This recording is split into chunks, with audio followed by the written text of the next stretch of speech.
inside that?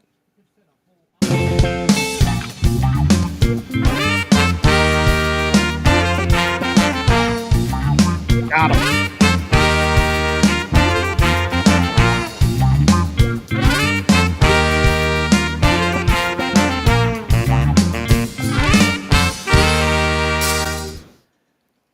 Hey, happy Monday, everybody. Hope you're having a fantastic week so far. Thanks for joining the Geek Spot News podcast on a Monday evening.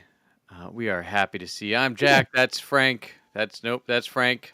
Some direction from me is where Frank is. And sorry, we cut off a little early last week. It's a little weird. There it is. There's that smile, that $1 million smile. Yep. We got a little glitchy at the end of last week. I That's salvaged what I could on the audio version. So if there's something you missed, you can check out that.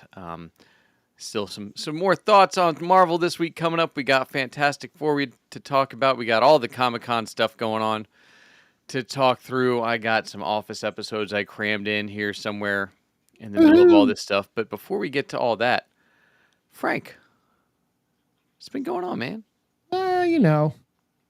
It's been a quiet week. Aside from going to see the movie, I usually go to see the movie early in the week, and then I go on the weekend with my kid if it's a movie he wants to see. Otherwise, I go early to avoid the spoilers, and I didn't go early this time. I managed to avoid the spoilers. I went and played hockey instead. There's a shit show. There's anything to spoil for this one. Well, I didn't want the end credits thing because I knew there might be something there. And I just didn't want any plot points. So there's my Galactus head. There's my Herbie. We'll talk about Galactus in a few minutes in the movie. What does your Herbie do? Herbie actually, you know what? This is kind of funny. So for our audio only listeners, there's the Galactus popcorn bucket and a Herbie. Herbie, if you push this button, shines a Fantastic Four logo, which you can't see. No. And then if you push this button, it eats a straw. It plays the Fantastic Four theme, which I'm not going to play because I don't want us to get cut off. That makes sense. But in here, you can put a drink. It looks like. He opens up back here, and you can put a drink. He's got a hole for a straw. And his head comes off. Nice. How would you clean that? I don't know. All right. I mean, I don't know if maybe the straw. I don't know what does what in here.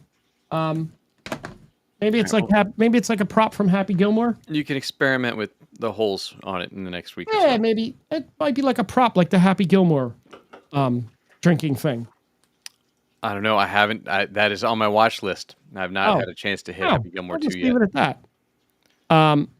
Yeah, now I played hockey Thursday night. We lost, and now we move into playoffs. It was a short 6-game season. We move into playoffs this Thursday. Other than that, it's quiet for me. Very quiet. Exciting. You played a lot of. Wasn't there another Destiny drop last week? Yeah, I played a lot of Destiny. Yeah. Disappointing. Oh. Yeah. That's a shame. Not much to talk about there. Great story. Disappointing after the story. Got it. Yeah. So I didn't have any gigs last week. My kids gigged all week. They were in Nice. SpongeBob the musical. So there was 6 shows of that I was at. A lot of and a SpongeBob. couple other ones for the Lightning Thief earlier in the day that their friends were doing. So we went to 8 shows last week. It's a lot of SpongeBob.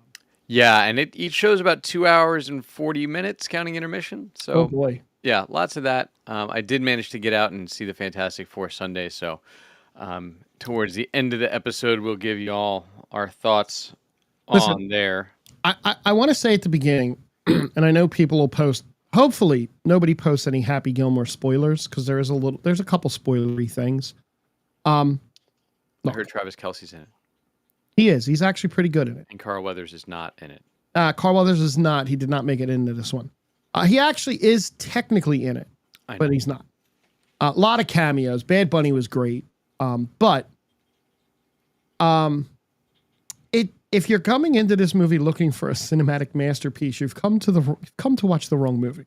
No, Adam Sandler knows the assignment. In It- every movie he does, he knows the assignment.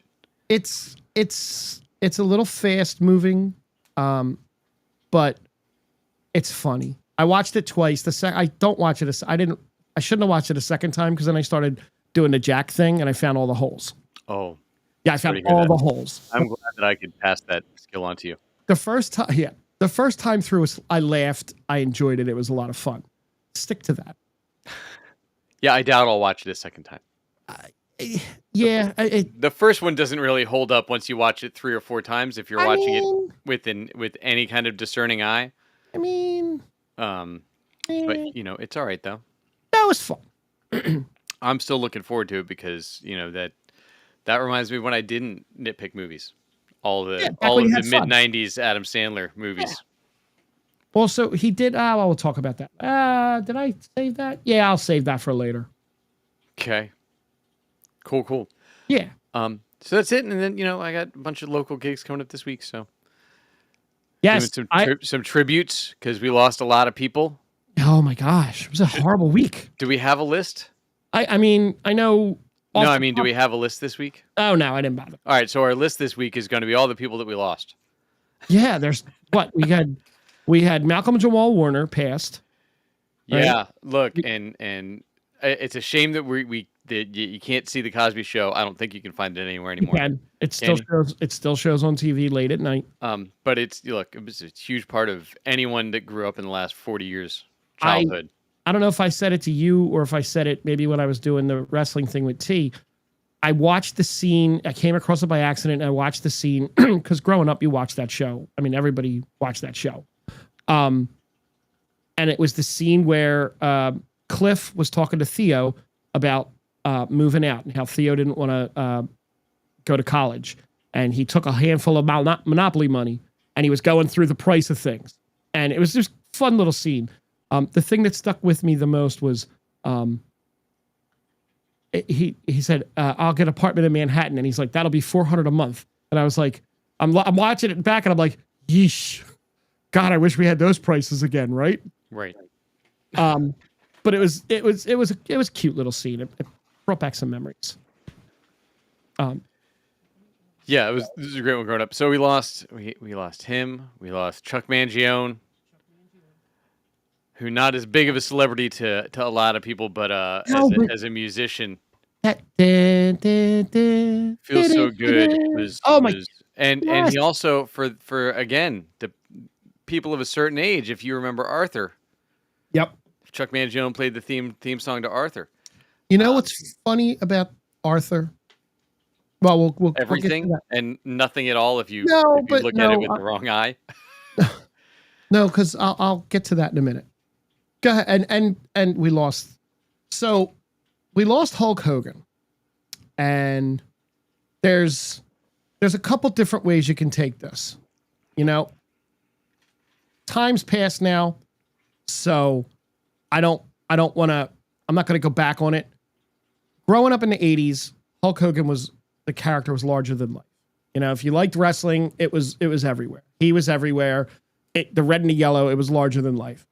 As you progressed into the 90s, he changed the face of wrestling by going as a bad guy with the NWO, and it brought a whole new slew of wrestling fans in with the black and the white, right? After you get past that and you start to see the man behind Hulk Hogan, it loses a little bit of its flavor.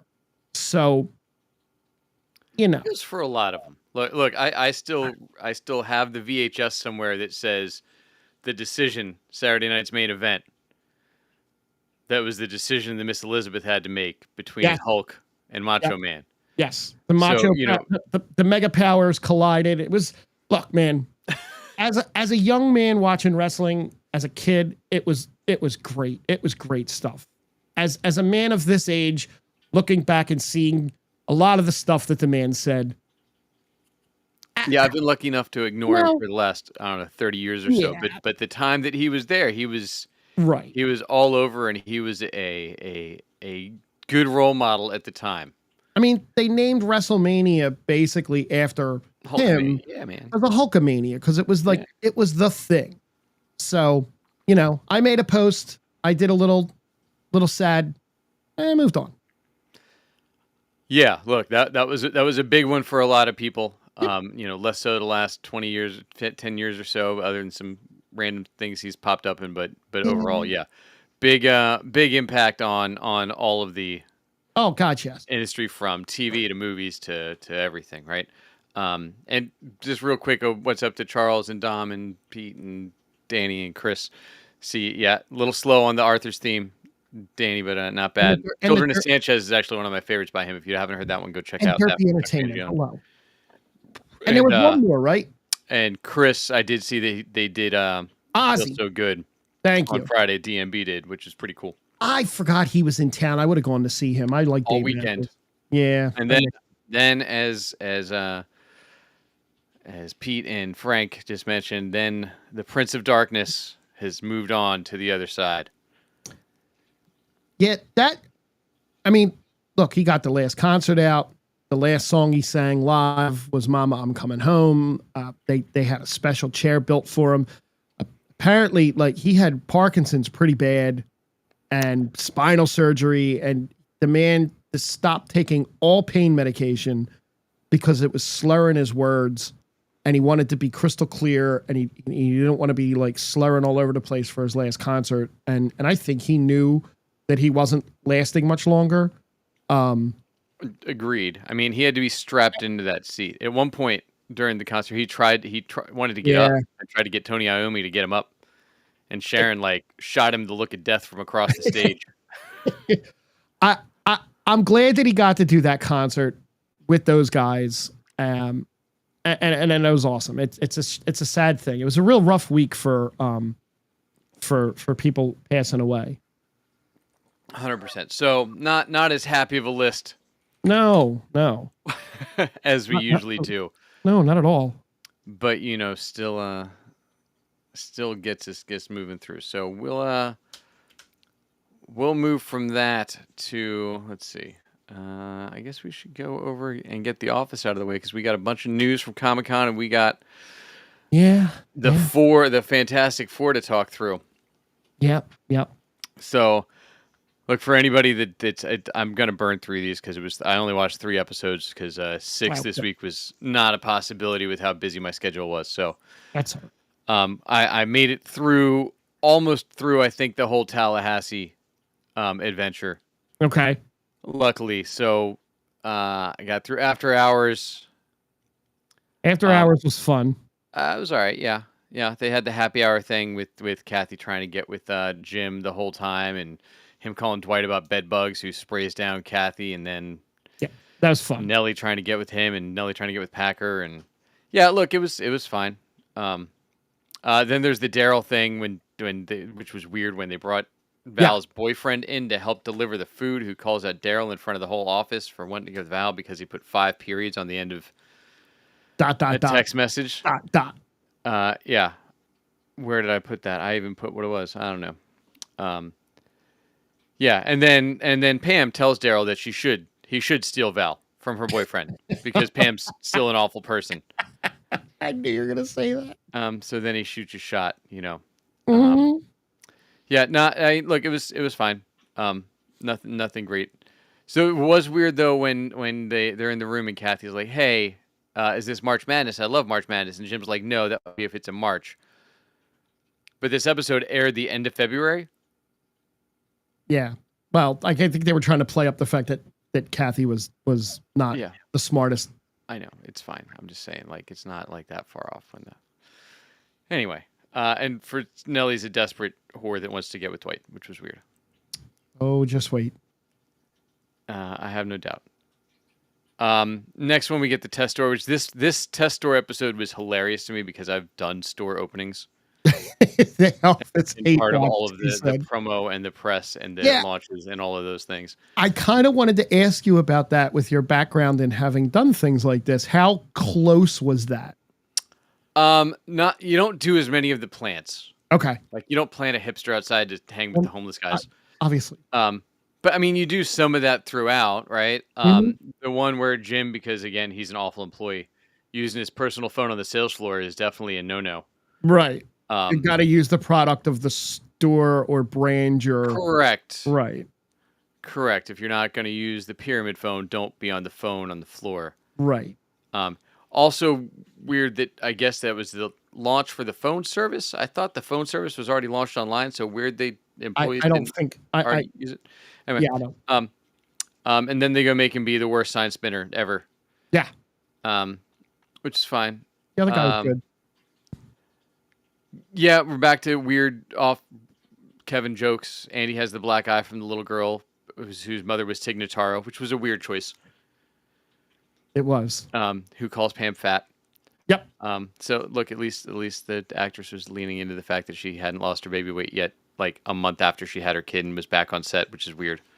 Hey, you know, Um, people love The Office. yeah, she needed the money. It's fine.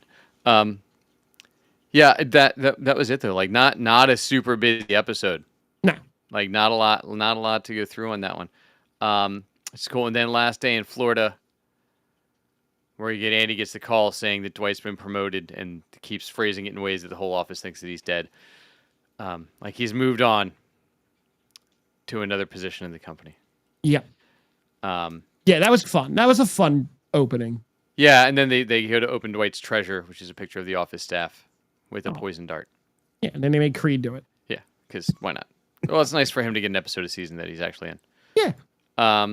Then we go to Nellie, Dwight, and Robert playing around to golf with Jim, who the Jim edition there was, I guess, just because he needed to be in so many minutes of the episode. Well, no, if you remember when Robert first texted Jim. Oh, so we should play club. golf. That's right. Look at you. Look at you. Yeah. Still weird. Yeah, a little bit, maybe. I would have brought Stanley to the golf course. Stanley would be way more fun than any of those guys. Stanley was having too much fun. Florida Stanley's awesome.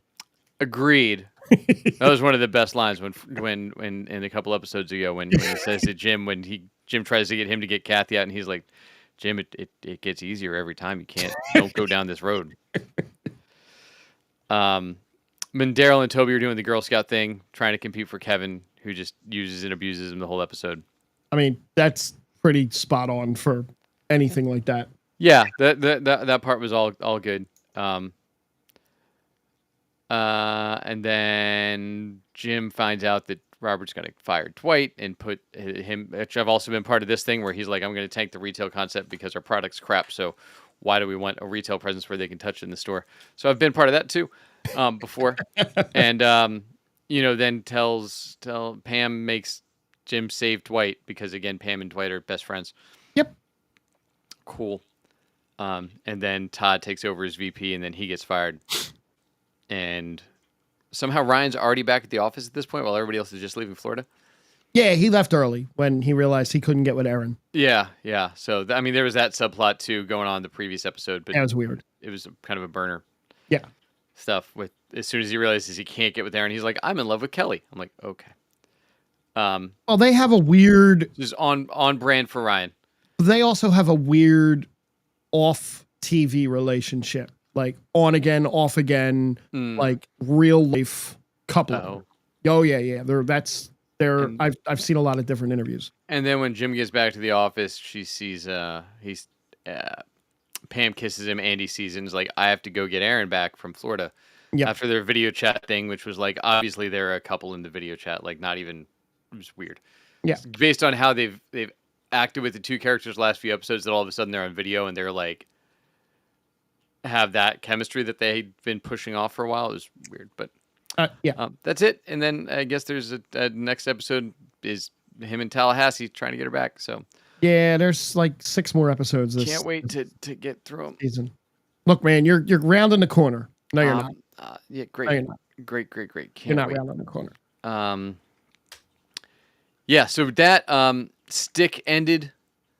Last episode was strong. I still don't understand why anybody ever compares this show to Ted Lasso. Literally nothing other than the fact that it involves a sport. I was going to say, is it because it's on Apple and it's a sport? That is, but they keep going. It's a feel-good comedy. There's nothing feel-good about this show. No. It's barely a comedy. Yeah, it doesn't sound like something I'm in. It's it's fine. It got picked up for another season, Okay. which maybe it'll get better, but I don't know. The guy they brought in to play Santi's dad did a great job, but it was like nothing, nothing great to close out the season. And Countdown continues to just be fun. The show with the Amazon, Mm. the dad drama, which is just stuff blown up and bombs and police work and fun stuff. Car chases, all the good things. Lots of running. That sounds fun. It is. I think you would enjoy it. Well, I have. What else did you? Do you have anything else that you watched? No, I think that's all the shows. Like I said, I need to catch up on Happy Gilmore too. I need to watch Sandman the rest of the season. I took some time and I watched. What did I watch? I watched the Happy Gilmore. I watched the Fantastic Four, which we'll get to that in a little bit. And I watched the Star Trek: Strange New Worlds, which just every episode is. They're just what they're doing in this show is there's an end game to this show, right? Like people that are fans of Star Trek know where Christopher Pike ends up. Like it's and they've already toyed with the idea of what if he changes his future. And there's an episode at the end of the first season, the season 1 finale. He goes to tries to change his past, and they have these Klingon time crystals that kind of get phased out of the show, thankfully, that shows him his alternate future, and he lives that alternate future and what happens. And it's really like it makes you think you're going this way, and then at the end of the episode it swerves you over here and you're like, oh shit. So he realizes that he can't change his future. In Star Trek lore, he's horrifically maimed in an accident and ends up in this like weird wheelchair where he can't talk. His like the wheelchair comes up to like here on him, and all he can do is blink a light for yes and no. Like that's it. He can't even speak. And then he gets Spock to take him to a planet where these big-headed guys like can like mess with your mind and make you like think that you're something else. So it was a really good episode. But anyway, they're slowly bringing in the characters that are going to be the core of Star Trek, the original series, but they're not bringing them in and fast tracking them into who they're supposed to be. They're kind of like introducing them a little bit at a time, and they're kind of giving the character room to grow so that they'll eventually grow into those roles. Okay. They've introduced Uhura's there, Spock's there. You have Scotty just got introduced at the end of last season, so he's like a young lieutenant still. So he's not, Mr. Scott yet. But right. It's cool how they're bringing them along, and hopefully they take this and they kind of maybe just redo the original series with this new cast and kind of give them maybe some different adventures. It's a sensational show. Paramount Plus just has been live streaming and running on repeat on their YouTube channel season 1 over and over and over. They're not running the new South Park episode on repeat. Not on the start. No, they're not. Yeah, no. I think that's it. That's all for what I watched. Before we hit the Comic-Con stuff, that other late breaking news: South Park picked up for another 50 episodes, $1.5 billion. That they immediately go and be like, let's see what you do. Your turn. Yep. Either fire us or let us do whatever we want. And it seems as though they're going to be able to do whatever they want for the next 49 episodes. So I'll lead into the news with that. Paramount and Skydance merged, and it's an $8 billion merger. So Skydance Media bought Paramount Global for $8 billion. And there was some bad blood between the South Park creators and a handshake promise that they had been given from Paramount, which Skydance was like, nah, we ain't doing that. But then Skydance turned around and made a whole different deal, which you just alluded to. The merger was apparently approved 2-1 by the FCC. Yeah, so look, big deal. I mean, look, there's a lot of provisions to this agreement which are sketchy. But Yep. We'll see how those hold up and what happens with all that, because all that stuff takes time. the box office this weekend. Oh my goodness. If you're a comic book fan, if you like superhero movies, you're eating well this month, because while Superman dropped 58% in its third weekend, it still made $24.8 million for a grand domestic total of $289.5 million. Fantastic Four First Steps came in at a 3-day domestic total of $118 million. Meanwhile, Jurassic World Rebirth comes in at number 3 with $13 million for the 3-day total, and in its fourth weekend is still up at $301.5 million domestically. Yeah, it's over 600 million internationally. Yeah. Jurassic is. So Fantastic Four. So here's Fantastic Four earned $57 million domestically on its opening day. That's more than the entire domestic gross of the 2015 Fantastic Four, That sounds right. which ended its U.S. theatrical run at $56.1 million. So bad. So the 2005 Fantastic Four had a worldwide gross of $333.5 million. Silver Surfer had 301. Fantastic Four 2015 had 167.9 total. Fantastic Four of this year is crushing it. I think Superman's going to take the hit at the box office the next couple of weeks, but they're both definitely going to make their money back. Nice. And I think that's a good thing. I think that's a good thing overall.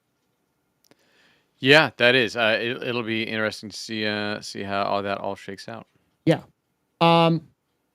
And before we get to the Comic-Con stuff, Adam Sandler was asked in an interview, what do you think Bobby Boucher looks like in 2025? And he laughed and he, kind of pish-pot about doing that again. Like, that's not something he'd like to go back to. But Julie Bowen in the interview said that she'd like to see The Wedding Singer 2 and see what happened to them 30 years later, which he said he's interested in The Wedding Singer 2. And then the guy from Screen Rant that was interviewing him said that I think you should close out the Grown Ups trilogy. And Adam said, well, that's all stuff that possibly could happen. He's still got all the Netflix money. He's got tons of Netflix money. He's got tons of Netflix time. Something he did do though, the young man that was in Grown Ups that died. Yeah. At 20. Yep, he's Cameron from Descendants. Yeah. He's got a tiny little shot of him looking in binoculars in the lower right hand side of the screen, like it's a blink and you miss it moment. It's like a picture on a desk of him. Yeah, it was a nice little thing for him to include. Yeah. So I don't have a Comic-Con rundown. So yes, I was wrong, by the way. It's 700 million is where Jurassic World Rebirth is. Okay, already cool. And it's 4 weeks internationally. In, right? No, 4 weeks in. I think so. Yeah, 4 weeks in. It's 4 weeks in for that, 3 weeks in for Superman, and a weekend. So Superman's going to probably tail off. Yes, Superman just passed 500 million. Well, I'll hit some Comic-Con stuff. I don't know which where you're at for stuff. I saw there was a Paradise season 2 teaser. I didn't see it, but I heard that they have it. That's good news for filming of it, right? Yeah. I mean, they've been filming. Yeah, that's great. I can't wait for that to come back. So we got Peacemaker 2 announcements. Yes. Mark something here real quick before we get in there. So we got some more news about Peacemaker 28. All right, so we got Peacemaker news. We got apparently that Pocket Universe is going to be all of the push through to see what happens with everybody, and how everything gets moved into the new universe. So we'll see that soon enough. No other details or spoilers really for that. The theme song was introduced. I didn't see the theme song, but I did see that James Gunn said there are about 100 different DC universes. Yeah, great. Just what we need. A multiverse in a comic series. Great. That's not confusing to anybody. No. Foxy Shazam is who is doing this year's Peacemaker theme song, which we'll see. And they they started a podcast. Who? James Gunn, Oh, Jennifer Holland, his wife, and Yeah. Steve G, the guy that plays what the hell's his name? Economist. Economist. Yeah, they Not started a Economist. podcast. They're doing a season 1 rewatch podcast. Yeah, I signed up for that. It's the official DC one, and they're going to recap each show each week. Yeah, Um, there's a couple of them out. There's a Star Wars Rebels one, but continue on. yeah, which JC does from the Fat Man Beyond. He's the Star Wars guru on that Yeah. show. But that's with the original cast. Whole cast is on there, I believe. Everybody but Freddy. Oh, I thought Freddie was on there. Mm-mm. Oh well. Yeah, he's- Absolute Wonder Woman, which I think I've talked about the Absolute series over at DC a few times. Won Best New Series of the Year at the Eisners. I will agree that the out of the 6 Absolute series they've launched so far, the Wonder Woman one is hands down the best. It's also all of them are reimaginings of the classic heroes Mhm. and the world around them. Like in Absolute Superman, he comes over. He grew up to a teenager on Krypton and like knew his parents and gets sent to the Earth in a different way. Their Peacemaker Corps is running everything. Brainiac's running the world. Lois Lane is a soldier. nice. Jamie Olsen is part of the Resist. Like all sorts of cool changes to the story. They're doing that. The Batman one is wild, and has been great so far. But it's where it's just his dad's killed, his mom wasn't, but it was his fault. Not in the same theater thing. It was a different kind of thing, and all of the villains were his childhood friends. Oh wow. That now they're not all villains right now, but they're also all the characters are still introduced. But Wonder Woman's is she grew up in Hades with Cersei as her mom, caring for her, and has all these other crazy mystical powers, and it's an insane run so far. So if you do actually still read comics, anybody listening, go check out some of those Absolute runs over at DC. They are great. We get the new Last Airbender spinoff has some art revealed, which it's going to look just newer and fancier than the last couple Avatar animated series. Aztec Batman got a trailer. This is the next DC movie coming out, set in the time of Mesoamerican and the Aztecs. Marvel announced a new storyline for an Ultimate Endgame piece. There's a new Critical Role show coming out, The Mighty Nine. Oh, nice. So similar to the same voice actors, obviously, because it was a different campaign, different characters, and everything. So that series just got announced, so that should be great. If you haven't watched Critical Role or Legends of Vox Machina, which is the first property from Critical Role, go watch that. As Charles alluded to in chat earlier, Arnold and Danny Glover were added to Killer of All Killers from Predator, which I don't know about your showing of Fantastic Four, but I got to see that trailer for the new Predator movie. We were a little bit late. Shocking. So Yeah. there's a new Predator trailer. Hey, I usually make it to them on time, but 10 a.m. My kid doesn't like getting up that early. Yeah, that's fair. So for a hunter hunting something, whatever, Right. the new one, it's like a new Predator goes to a planet to kill like the ultimate prey and ends up with like an android sidekick that's our eyes and who we see the movie through. So I don't know. It looks like a Predator movie. Okay. But it's all alien stuff. It's nothing on Earth this time. So we'll see Right. how that goes. There was a Running Man trailer that came out this weekend with Glenn Powell. That actually looks really good. It looks great. It looks really good. It looks like I'm going to see if I can get my kid to watch the original. I don't know how much that's going to I hold don't up. know that I've seen the original yet. Oh, It's on my wow. list. Really? Yeah. And then the new Avatar trailer dropped for Fire and Ash. Okay. Look, if you like the Avatar movies, it's another Avatar movie. So it'll have the same feels and vibes, and it looks stupid, neat and clean, and just as good as the other ones. I've heard people that have seen it in IMAX that it's breathtaking. And yes, all the Avatar movies are breathtaking. Yeah. I personally tapped out after the first one. I have no desire to go back to that planet and see the movies, but they just. I went churn IMAX money. 3D to see the second one. It was gorgeous. Yeah, Except for the fact that the screen the camera got tired a few times and was like, hold on. Yep. They're like, the camera needs to like reset for a minute because it couldn't catch up. Um, they dropped a little bit of a tease of Ahsoka season 2 and Maul Shadow Lord. I saw that Hayden Christensen said he's going to be filming Ahsoka into October. So hopefully he has a bigger part this time. And I didn't dislike the first season. I actually really liked the first season. I know you were not as big a fan of the first season as I was. Yeah, I tolerated the first season of Ahsoka, Yeah. but did not love it. We got a Gen V season 2 trailer.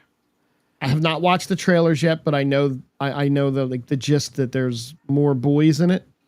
Yeah. Yep. That's what we've seen so far. There's a puppet episode coming in Your Strange New World, from what I understand. Yes, there is. That was announced.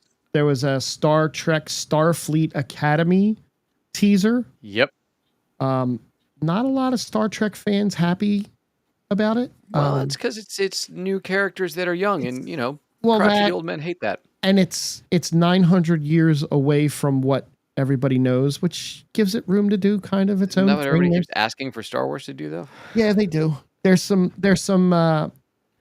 characters in there that don't make sense, but again, 900 years, a lot can happen in evolution in 900 years. Yeah, well, they'll make it sideways 900 years. It'll be fine. But this is this has Holly Hunter, Paul Giamatti's in this. That's weird. Oh yeah, I guess he's an instructor. Would be my guess. No, he's not. He's a bad guy. Oh, okay. He's an alien. Oh yeah. All right. Yep. We're getting a Rick and Morty spinoff. President Curtis with Keith David in the lead role. Okay.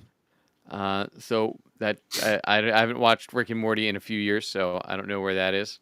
Yeah. But it looks like we'll also have Stephanie Beatriz and Jim Rash from Community, and I think Jim Rash is also in Ironheart, right? Which girl? I think that's do you mean, Mary Weiserman, the redhead. I think she's redhead. Go ahead. Maybe is Jim Rash who I think Jim Rash is? Was he just in Ironheart? I don't know. Anyway, so we get that. We got a sneak peek for Walking Dead Daryl Dixon, which will probably be fine. It was the first season was not great. The second season was better. Yeah, she wasn't in the trailer, but she's one of the instructors. I think she's married to Kurtzman, the guy that runs the show. To T, I'm saying. Yeah, no, I know. It was right. Yeah, Jim Rash was in Ironheart, and so that means he was also in Civil War. He was the MIT professor. We got Five Nights at Freddy's 2 coming out. I assume this will also go straight to streaming, but I don't know. AMC drops another Anne Rice adjacent series. So far, there's Interview with the Vampire, which is great. There's Book of Witches, which has been out on AMC for the last few years, and then now there is The Secret Order, which is a third series coming from her on AMC, which those have all been great. That's really all the news we got. Marvel wasn't really there. Percy Jackson season 2 is coming out. Marvel didn't go. DC really didn't do a big thing. More just kind of James Gunn-ish. Yep. Yeah, Marvel announced comic book stuff. They just didn't announce any MCU stuff. Right, because they're busy still filming Doomsday, which Rebecca Romaine says that she's kind of hung up right now because she does some scenes and they're technically still writing the movie, so she's not exactly sure. Yeah, I don't know if they're still writing it or they just didn't give her the pages. That might be it. That's a lot of really big stars to hold up for a movie not written. She's done what she, Did you mention Tron had another trailer? No, I did not hit the Tron Ares because I don't think that got released outside of Comic-Con, did it? Well, there was one on YouTube. It was a little bit longer this time. Like they did. Okay. I saw a new trailer before I saw Superman. Yeah, that's probably. I didn't think there was anything newer than that. No, we talked about that a couple weeks ago. No, they did. Coyote vs. Acme is coming out next year. They were going to shelve that movie, and now it's coming out. They did for 3 years, 2 years they shelved it. And now it's coming out. Yeah, but not like I guess it wasn't. It must have not been done. They said it was done and in the can, and they shelved it. They didn't like it or To whatever. hold it for another year is wild. It is. Because I don't think the day the Earth whatever it was, the latest Looney No. Tunes, the day the Earth did something, Yep. was out for that long. But I don't know. Oh, and the one other thing that I don't think you mentioned, maybe I'll actually get there. Invincible season 4 is bringing in Matthew Rhys, right? All right. For a major role. I like him. He was wasn't he in America? He was in The Americans, right? Yes, he was. He was the guy that interviewed Mr. Rogers. Correct. Okay. Another studio bought the movie. That's why the Acme versus dude is coming out. Yeah, I just don't know why it's going to take him so long to release, unless that's when the window for release was. So they showed pictures of, and I think I sent this to you before. They showed pictures of He-Man's sword and Skeletor's Havoc staff. The sword actually looks really good if you look at it. The picture that we saw that looks like the hilt is all big and puffy. That's the stand that it's sitting on. It actually is a normal He-Man sword. It's just sitting on this elaborate stand that makes it look really weird in the picture. So, yeah, I did not love the stand. No, the stand made it look horrible. But if you look at the sword on its own, the sword looks more like what it did in the cartoon. Agreed. Yeah. Look. That I don't know what they're doing with that. The fact that Jared Leto's in it makes it questionable to me. Wait, he's not in He-Man? He's Skeletor, buddy. Hodge. That's right. So and that every shot I've seen so far is like, oh, it's He-Man on Earth again. So it's the original movie. Great. Which again doesn't work as well in modern times as it did. Even though back then it was in the 80s, so not like that long ago, but just So the biggest thing to happen at Comic-Con. Hang on. Excuse me. The biggest thing to happen at Comic-Con, Sunday morning, George Lucas made his first ever appearance at San Diego Comic-Con. He's talking about his new museum he's opening up, right? Talking about is the Lucas Museum of Narrative Art. But it's the first time he's ever appeared on stage at San Diego Comic-Con. Yeah, it's probably for the best. I mean, nah. Otherwise, what's he? I've never heard that he's like an electrifying speaker. He's not. Or gives away any big reveals or anything, or even gets into like the nitty gritty. He's just like, yes, no, yep, because of this. Yep, okay. There was an interview with Rebel Force Radio. Brendan Wayne, who is one of the 3 actors that actually is in the Mandalorian suit. He said that the Mandalorian and Grogu movie will revisit the Star Wars franchise's all-important roots. He said, quote, I think we go to the storytelling originally that we loved with Mando. We're with the kid and Mando quite a bit, and their journey is forefront. Great. It's good news, right? That's what you want? Sure. Just make something fun. Let me know what movie. Let's make sure the actors know what movie they're in. Supposedly, it returned to the balance of seasons 1 and 2, which is where all the really good storytelling was. Was it? Do you remember they flash back to the previous episode? That was better. Like, hey, remember earlier this episode when we did this? Let's flash back to that for a little bit. There was a couple of those episodes. There was a couple of those episodes. Season 3 was a little. The 22-minute episodes of season 2 was great. Season 3 was a little force-fed. Yeah, but that's because it had a narrative to get through. Like, look, I thought Mando was great. Didn't need. When it didn't have a through line story, like when it was just like, hey, here's our adventure, let's go on an adventure, cool, right? And it was like those one-up, like serialized, which is what that show should have been the whole time, was just bam, here's this week's adventure in the can, next here's this week's adventure in the can. Instead, let's make it this long crazy story, and we'll do all these things, and we'll tie back to this one. Remember that guy you saw on that planet in that bar? Okay, now he's this guy. Like, Jesus Christ, We're getting the Mandalorian and Grogu in May of 2026. And then we're getting Star Wars Maverick May 28th, 2027. And that's it for Star Wars movies. The Last Starfighter. The last Gosling.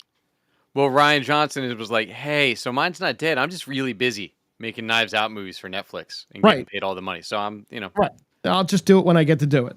And they've said the same thing about Taika. They're like, "Hey, I don't it's even. Is Taika." he actually still doing a movie? Yeah. Kathleen Kennedy talked about it not long ago. Oh, good for her. His isn't dead. He's just busy doing other. He and somebody agreed to make something else in the Oh, meantime. good. Which, look, I think he's Hey, quickly burned any goodwill that he had from Ragnarok's pretty much gone at this point. So maybe they can get JJ to do a quick movie. yeah, That works out well. You wanna remake Return of the Jedi for us? And yeah, as long as they don't need any storyline throughput or anything, they're fine. Oh no, he can remake Return of the Jedi and call it something else. So yeah, Jedi Awakens or something, Anyway, that's all the good fun news, right? So there's a movie that came out that we should probably talk about. We should. So Fantastic Four, we mentioned the box office for it earlier, is so far doing well. We'll see how it continues to do.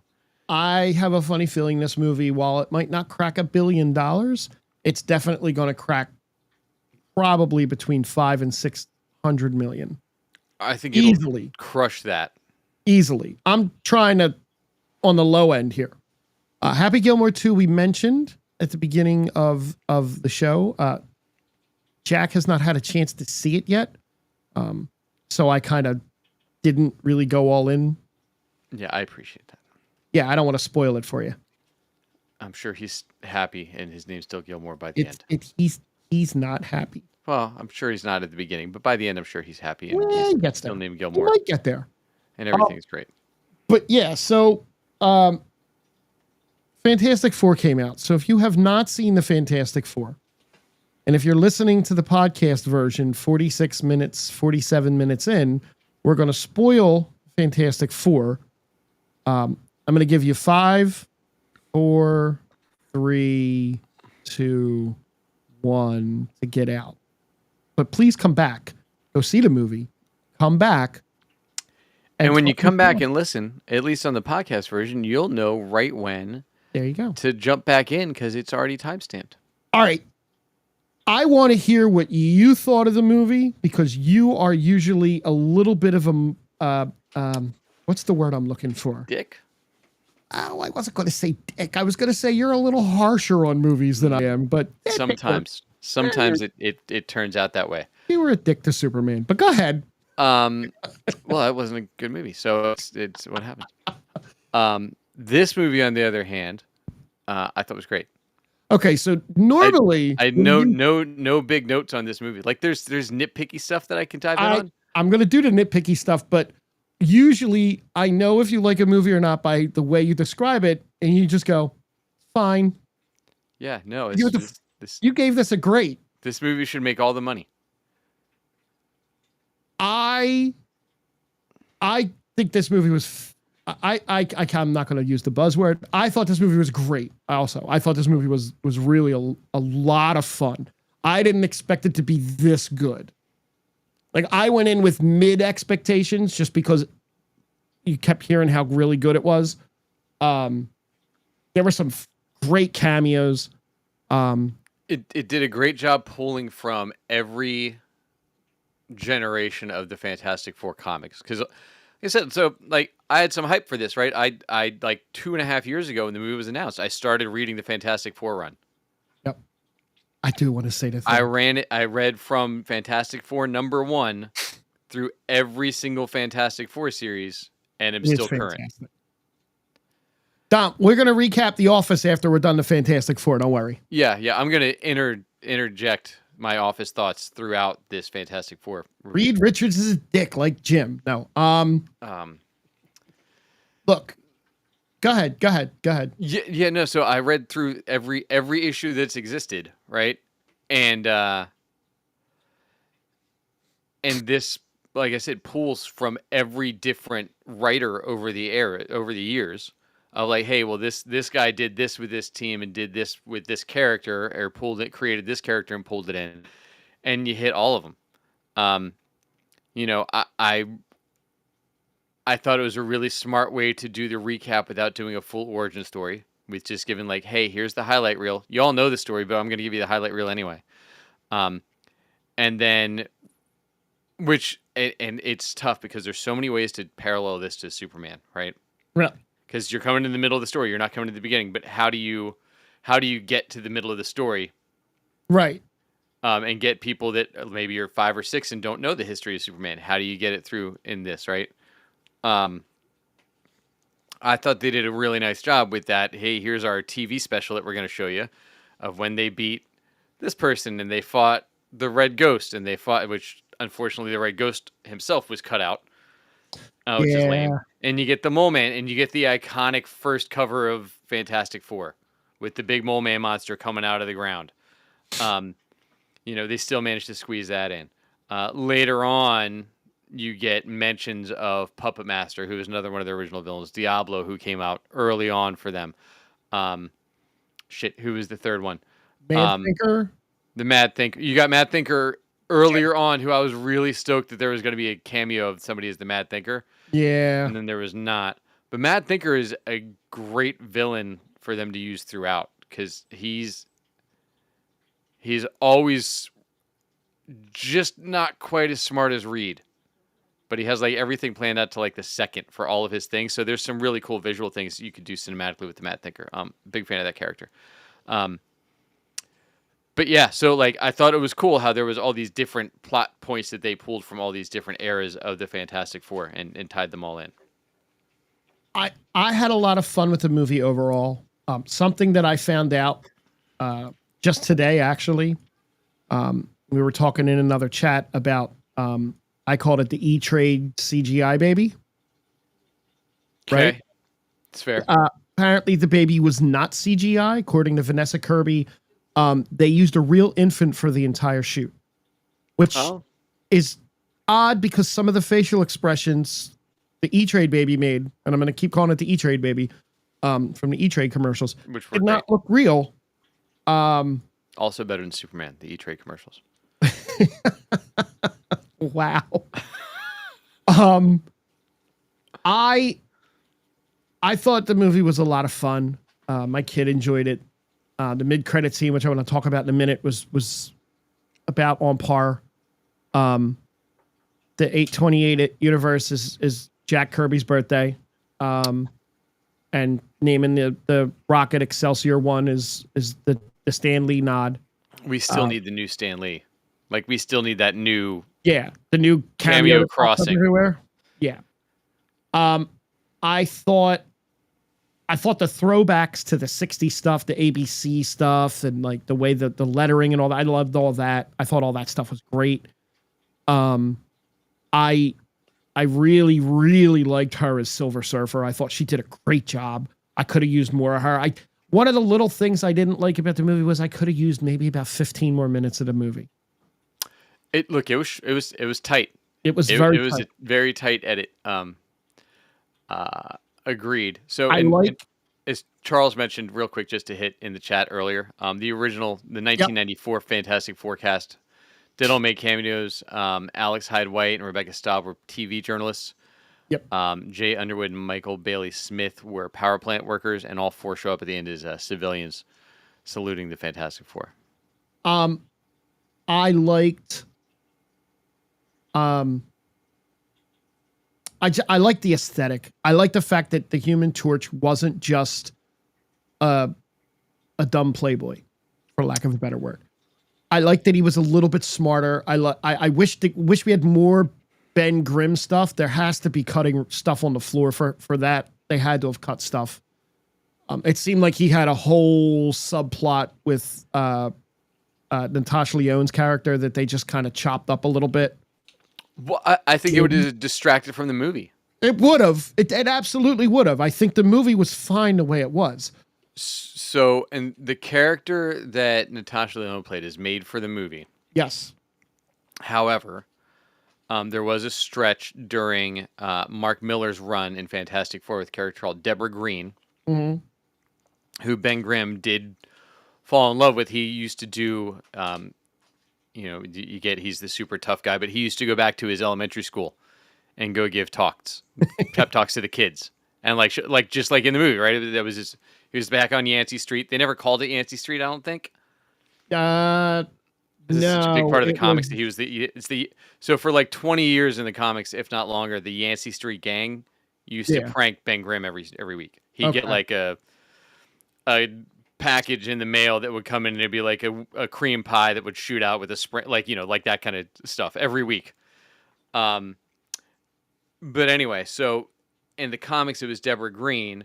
They ended up getting engaged, Okay. and at the right before they got married, Ben called it off because he looked out in the crowd and saw Namor and Peter Parker and a couple other guys that were sitting over, and Daredevil and some others sitting up front, and all of their normal person other lives were all dead.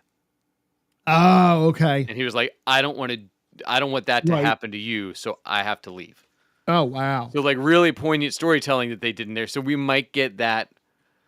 They can't do it the same way because apparently there's in 4 years there hasn't been any other superheroes on this planet. Not Maybe. on this planet. So I'll get into that in a second. Put a pin in that thought. Yeah. A couple other Easter eggs apparently shown looking out the window from an office covered with comic book and art, resembling Jack Kirby's work. Two young men in the office are meant to pay tribute to Stan Lee and Jack Kirby. That's kind of cool. What else? Or something else. Oh, okay, so now one of the little nitpicky things that I had was Reed Richards teleported an egg 10 feet and decided we can move the earth. I was just like, but, and then somebody pointed out that that's the way his mind works, is he goes for the immediate solution and then kind of falls back into what the real solution should be, which is what they ended up doing because the Silver Surfer ruined all their bridges. That worked. Yeah, well, it worked, but it was just it was a huge, big jump. But he made the point even of like, hey, the principle is the same. Right. So yes, it should work. So there's no reason that it won't work. He did. And I did see someone else kind of making a point of like, well, why did they show Galactus so small? Why? Because the cosmic power that Galactus has, he shrank himself down just enough to be able to be on Earth like that. Yeah, I don't have any trouble with. No. I didn't Galactus. I thought it was great. Wasn't a nitpick. I want to hear this. I want to hear an answer to this question from Dom. I really want to hear what Jack thinks of Pedro as Reed. I know Jack. We all know Jack is a huge fan of Pedro Pascal, who's in everything. Pedro did not distract me as much as I was worried about his Reed. Look, if Pedro hadn't sunk into the role as much, and I think it's the first time I've seen him not be Pedro in a long time. Okay. And maybe just it's not in a long time, and maybe it's just he's had a handful of movies where he's played similar roles and shows. But I thought Pedro did much better than I ever would have expected him to. Awesome. I still don't necessarily buy him as like the smartest guy in the world. Okay. Because he doesn't play it quite as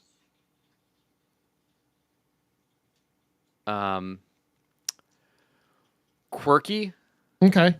As Reed has always kind of come across to me.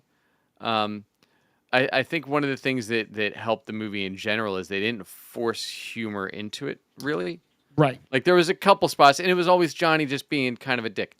Right. Which is fine because that's what Johnny is. I personally didn't love the let's let Johnny be the one that all of a sudden develops a Rosetta Stone for the language out of 3 words. That's not even how language works, but okay. I did not have as much of a problem with that. I did like the fact that the recordings were on like vinyl record looking things. I thought that was kind of awesome too. Yeah, look, all tied back to the weird yes Batman animated series limbo timeline of this, yes. right? Because they're like, oh, well, we like the 60s aesthetic, but we can't be in the 60s because there's too much technology that needs to happen after that. Like Fallout. Yeah. Also. Yeah. I did think they wasted Sarah Niles. This is the second movie in a row that I've seen Sarah Niles wasted from Ted Which one Lasso, was and she was who? just in Heads of State. She was a psychiatrist in Ted Lasso. She was just the chief of Oh staff in yeah, Heads yeah, of yeah, State. yeah. Like same Very good. basic role. Like I was disappointed that there was that. It's also weird that they introduced the Future Foundation so early. I think they did enough setup with that, and the Latveria tease was nice, which is kind of leading me into the post credit scene Yeah, that but I wanted to the the mention. the Future Foundation of the comics is introduced much later Right, uh, but you're for the getting kids. so they're what? They're four. Okay, so they're only Yeah, 4 years it in. was created for like Franklin and Valeria, Right, who were the two kids, and a bunch of other kids. The wizard, that's who the other the character was that wizard. they mentioned. Okay, Um, but the Future Foundation was created as a way to teach all of these kids, all these brilliant kids. gotcha. One was like a clone of the wizard, which is why I thought of the wizard there. One was Alex Powers from Power Pack. But like all these different, really smart kids, and Dragon Man was one of the teachers. Um, Okay, but that's what Future Foundation, because it was the future, was who they were teaching. right. And it was another team. It was its own comic book for a while. They had different costumes for it. They were the all white ones. In the Mhm. Spider-Man video games, you can get the Future Foundation, the white and black Yeah, Spider-Man outfit, because yeah, he yeah. was part of Future Foundation. Um, I didn't. So I don't love that they burned that so fast. You want to hit the mid-credit scene? We can do that, and then I want to go back to the our Okay. cosmic characters with you. The mid credit scene, the very end credit was not. That should have been the mid. Waiting around for that very end credit cartoon hit was a little bit of a like a oh okay. But the Doctor Doom in the living room with the baby. Well, not baby. Franklin's what? 4. 4 at that point, right? With no I mask mean, on. look, the baby through most of the movie was not like a 2-day-old baby. So No, it wasn't. But it's a cosmic baby. I think that leads into, and I've seen a lot of different speculation and whatnot.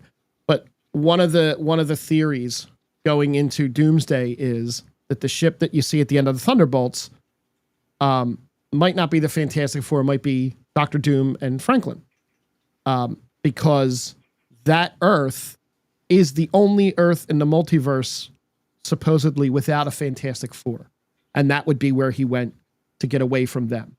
Mm. I didn't mind and that was Robert Downey Jr.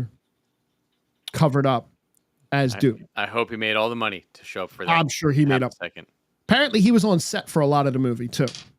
Weird. Okay. Just talking to them. Look, it's a mid-credit scene. It teased the movie that's coming out in a year. Yeah, look, I'm well, a year and a half now. Year and a half. We got pushed back. So I'm waiting to see what the plot line is there, because Doom played in with.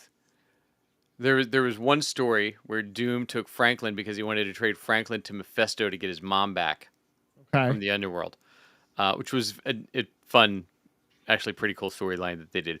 But in that era, which I don't know if we get with this, the Fantastic Four has always had one foot in science and sci-fi and one foot in the mystical magical, because Agatha Harkness was Franklin's nanny.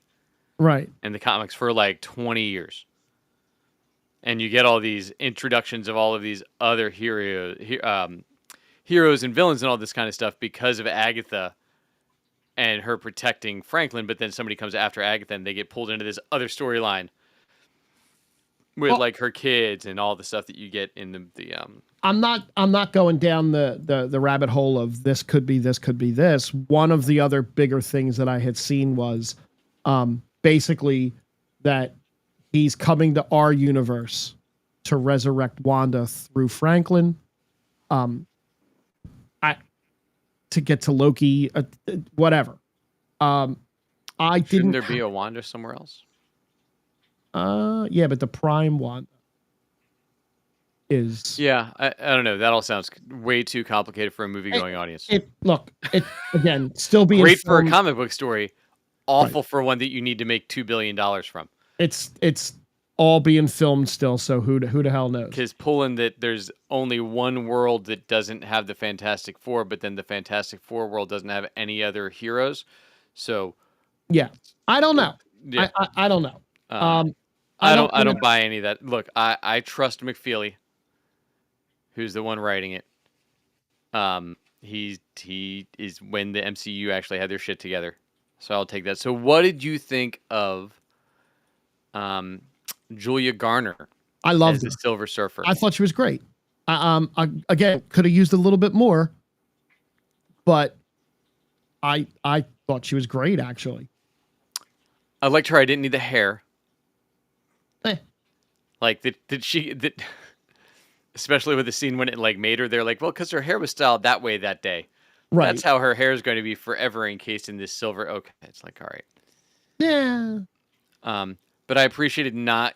I expected a lot more crap with Eben Boss Backrack, back whatever the hell his name is, Moss Right. Backrack, being human and a lot more of his normal face. I expected a lot more of that back and forth with this movie because that's a Marvel thing, and thank God they didn't, because it helped sell him as the Thing the whole time. Yeah. Because No, if you remember, I'm like Michael Chiklis, they made him Michael Chiklis in every movie for some reason. I'm glad they didn't go through that. Oh, he wants to be human. Oh, he wants to be the Thing. Oh, he wants to be human. Oh, he wants to be the They Thing. touched it though, right? A little bit. Which is an important part of Reed's continued pathos is in why he feels he failed. He doesn't think he failed him, Johnny, or Sue. Right. His whole driving force forever is that he failed Ben, Right. who was his best friend, and he made Ben into a monster. Right. And that is run for 60 plus years in the comics, as being like his big failure from that was what happened to Ben. So I appreciate that they're going to keep that. And like I said, they did a really nice job pulling in all these little threads from all of these different runs that they haven't done because they've been so focused on a lot of new characters that don't have that much. And even like the Eternals, there's like 3 Eternals comics, like 3 like series in here. Thanks, Thanks, Frank. Thanks, buddy. There's a couple spots where they I totally forgot what I was just said. That totally threw me. With the latest things, like Eternals has like a comic book run in the 80s, a comic book run like in the 2000s ish, and like then they showed up in other stuff throughout it. But there's no like good storylines to pull from. They're like, let's make a movie and we'll just make it up as we go. And same thing with a lot of other stuff that they did with these characters where they just pulled, didn't have enough history to pull from. So I'm glad that we got nods to all the different ones and all the different villains. I wish they would have shown us less like 30 seconds of each villain. But Yeah. saying that Puppet Master, because we didn't get Alicia Masters, right? Who we got played by Kerry Washington in the early 2000s ones. Who is the blind girlfriend of Ben Grimm, Right. Okay. currently wife of Ben Grimm. And there's Okay. a whole storyline where she gets taken over by a Skrull and marries Johnny while Ben's off for secret wars at Battleworld. And then Ben comes back and it's wild. And then Johnny doesn't realize he married a Skrull. And then they find the original Alicia. And then she goes off for a while. But in the comics also, Alicia was the one that got the Silver Surfer to see humanity. Okay. And to rebel against Galactus. It was Alicia and Sue, not Johnny. Gotcha. And not so much of a like, ooh, it's a sexy surfer. Wasn't that, it was different Yeah. story types back then. But we also got the mention of the Puppet Master, who is Alicia Master's stepfather. So that means that she's around in this universe. And she probably knows the Fantastic Four, but for whatever reason, they didn't go that right because that's who it was predicted that Natasha Lyonne would be. Oh, I'm glad we both actually liked the movie. It had to happen at some point. The law of averages say that it has to happen eventually. Look, hopefully it keeps happening. I wish there was more Marvel stuff coming out before next year, but we've got Eyes of Wakanda coming out in 3 days. Yep. Which I'm nervous about that show because they are dropping that whole show all at once. I All don't 4 like when you episodes do instead that. of doing a weekly release. They're like, hey, here's all 4. It's like, okay. We did get another notice from Comic-Con that's kind of related to the comic book stuff too, by the way, that Mark Bernardin, who we talk about all the time, Yes. is one of the writers on God of War, which is coming along. Oh yeah. So I'm a And little stoked about that.